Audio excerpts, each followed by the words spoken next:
जरा सोचिए, एक नहीं, दो नहीं, तीन नहीं, 16 जज। दोस्तों, अब सवाल ये नहीं कि उन्होंने क्या किया, सवाल ये है कि उन्होंने इतना क्या उजागर कर दिया कि सिस्टम ही असहज हो गया। संजीव चतुर्वेदी का प्रशासनिक जीवन संघर्ष से भरा रहा।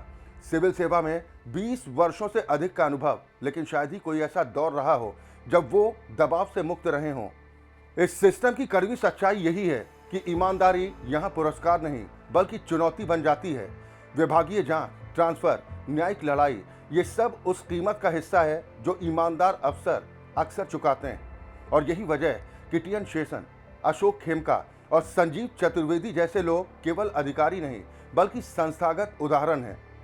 जिस दिन इस देश में ऐसे अधिकारी अपवाद नहीं बल्कि सामान्य बन जाएंगे, उस दिन शासन व्यवस्था अपने आप सुधर जाएगी। खैर, अब पूरी कहानी को जरा आपको समझाते हैं। दोस्तों, संजीव चतुर्वेदी का पहला कैडर हरियाणा रहा। 2002 से 2012 के बीच उन्होंने अवैध पेड़ कटाई, वन्य जीव तस्करी और प्लांटेशन योजनाओं में बड़े स्तर पर हुई वित्तीय अनियमितताओं को उजागर किया। ये ऐसे मामले थे जिनमें राजनीतिक संरक्षण स्पष्ट रूप से मौजूद था, लेकिन उन्होंने दबाव के बावजूद पीछे हटने से इनकार कर दिया। परिणाम स्वरूप उनके खिलाफ ट्रांसफर, सेवा समाप्त की धमकियां और प्रशासनिक उत्पीड़न शुरू हो गया।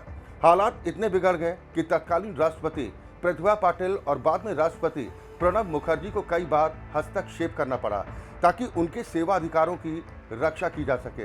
ये तथ्य अपने आप में असाधारण है कि एक आईएफएस अधिकारी के मामले में राष्ट्रपति को बार बार हस्तक्षेप करना पड़े।